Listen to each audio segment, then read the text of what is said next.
Bonjour les amis, aujourd'hui je vais répondre à la question est-ce que Pinterest est rentable? Et avant de finalement de vous répondre en disant oui, non, peut-être, eh bien j'ai envie de vous répondre par la preuve en image. Et là, ce que vous voyez à mon écran, c'est le compte Pinterest de Decathlon France. Et les images parlent d'elles-mêmes. C'est un grand groupe, vous voyez, qui a investi sur Pinterest, aussi bien en organique qu'en publicité. Et vous voyez qu'il y a aujourd'hui 16 000 abonnés pour 10 millions de vues mensuelles. Et 10 millions de vues mensuelles, si vous faites un petit calcul de taux, admettons, à 3, allez, au mieux de conversion, 3% de 10 millions de personnes qui ont vu une épingle et qui ont cliqué dessus, eh ben ça fait beaucoup de ventes.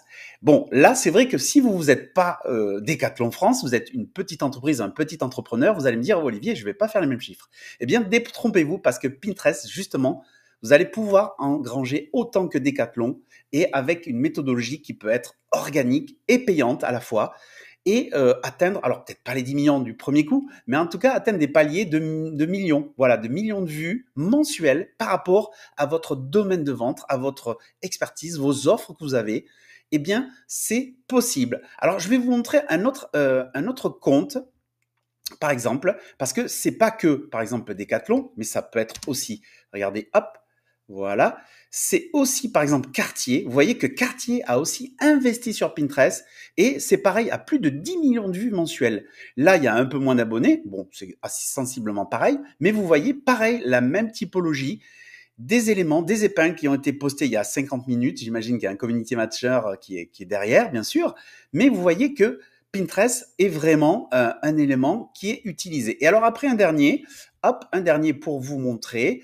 Voilà, après je pourrais explorer tout un panel de niches très intéressantes sur Pinterest à développer. Mais vous voyez, vous avez Dior aussi qui a investi. Alors lui, il a plus d'abonnés. Dior est plus open peut-être en termes d'éléments, de vêtements. Ils font pas que ça. Peut-être ils font d'autres trucs, des sacs à main, des choses comme ça, des parfums. Vous voyez, c'est un peu plus il y a plus de niches, vous voyez. Donc ça aussi, c'est un élément à intégrer dans votre stratégie parce que si vous avez un élément, vous vendez un ensemble de produits. Je pense notamment à si vous êtes e-commerçant, vous faites du e-commerce sur plusieurs produits, eh bien ça peut être intéressant d'exposer ça. Si vous avez déjà un branding, eh bien d'aller sur comme Dior, de proposer effectivement tout un ensemble de produits sous votre même compte Pinterest. Alors ça aussi, c'est une stratégie que j'explique dans mes formations, mais tout s'étudie au cas par cas, voyez-vous. Il n'y a pas de vérité, j'ai envie de dire, mais en tout cas, ce qui est sûr, c'est que Dior, vous voyez, lui aussi est présent. Et donc là, si on regarde bien, vous voyez qu'on voit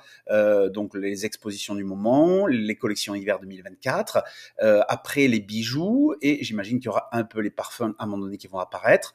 Voilà, peut-être ils ne les ont pas mis là, je les vois pas, mais même pas, vous voyez. Donc c'est si peut-être là la couture, là les sacs à main, les chaussures, bon peu importe. Après j'ai envie de dire regardez par vous-même et vous voyez il y a plein de marques qui sont sur Pinterest. Alors du coup, est-ce que c'est rentable pour vous? J'ai envie de dire c'est même pas j'ai envie de dire, je vais répondre directement à cette question et je l'ai déjà fait précédemment sur une de mes vidéos.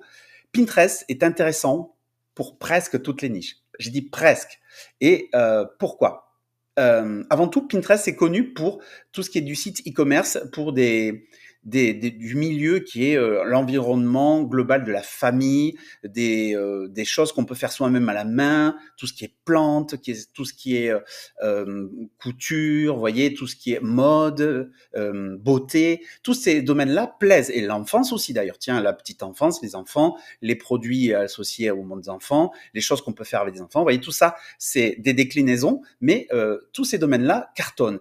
Et il y en a d'autres qu'il faut explorer, je les connais pas toutes, mais par exemple, un domaine qui cartonne moins, c'est par exemple l'infoprenariat. Moi, j'ai un compte test que j'ai fait sur Pinterest qui fait la promotion de mes formations et de mes outils pour les entrepreneurs. Ça marche moins en France. En revanche, si je propulse ça sur les États-Unis, là, c'est tout autre chose parce que là, ça fonctionne.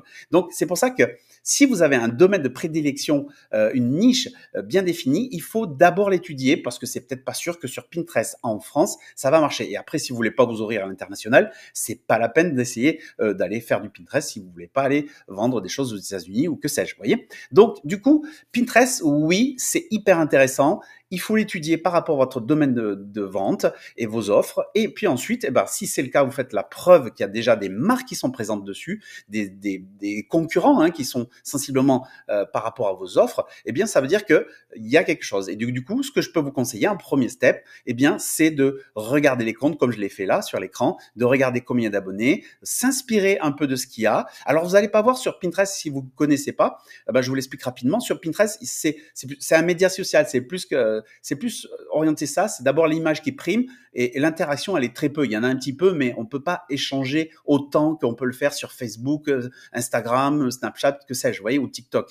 Il y a il y a une possibilité de mettre des messages sur des épingles, de dire c'est super, qu'est-ce que vous proposez d'autre. La personne pourra répondre, vous pourrez avoir quelques interactions, mais c'est moins propulsé, beaucoup moins que sur les autres réseaux sociaux. C'est pour ça que Pinterest, pour moi, j'affectionne ce réseau social, ce média social, parce que quand vous publiez sur Pinterest, je vais me répéter, mais quand vous publiez sur Pinterest, vous le faites et ensuite vous passez à autre chose. Vous perdez pas du temps à regarder ou interagir avec d'autres personnes. C'est ça, en ça que j'adore Pinterest, parce que vous n'allez pas perdre de temps, procrastiner de manière indirecte parce que vous avez publié et voir ce que les autres disent. Non, là vous avez mis vos épingles, vous passez à la suite. Et si vous avez un plan, vous êtes discipliné comme je l'enseigne dans mes formations, vous allez réussir à vendre sur Pinterest. Je vous le garantis. Voilà, j'en ai fini pour cette courte vidéo. Donc, si vous êtes intéressé pour rejoindre, savoir un peu découvrir Pinterest, n'hésitez pas à cliquer sur le premier lien que j'ai mis en dessous de cette vidéo. C'est un lien vers mon groupe gratuit et privé qui permet d'échanger avec des entrepreneurs sur Pinterest, de savoir un peu. Dedans, je mets des tutos gratuits, des vidéos qui expliquent plein de notions de Pinterest pour vous identifier et voir si vous êtes en mesure et si vous avez envie de vous lancer sur Pinterest, parce que Pinterest est encore aujourd'hui un canal sous-utilisé par les entrepreneurs et c'est vraiment dommage de rater ça. Et puis en plus, vraiment, comme je vous l'ai déjà dit, c'est un endroit où Pinterest, vous n'allez pas perdre de temps comme sur Facebook avec Messenger, vous allez écrire à des gens, interagir. Là, vous faites une action, vous publiez de temps en temps et en plus, les épingles que vous avez créées, elles vont perdurer dans le temps. Moi, j'ai des épingles qui perdurent depuis plus de 4 ans, qui me ramènent du trafic sur mes sites, vous voyez. Donc du coup, c'est tout bon en tout ça. Et je vous passe pas les points non plus, l'aspect SEO qui vous permet, si vous avez un blog, de propulser votre blog de manière organique, puisque les épingles Pinterest sont référencées sur Google et les autres moteurs de recherche. Voilà, j'en ai fini. J'espère que ça vous aura plu. N'hésitez pas à mettre un commentaire, un petit like et à vous abonner si ce n'est pas déjà fait. Et en attendant, on se retrouve pour une prochaine vidéo. Ciao, bon business à vous!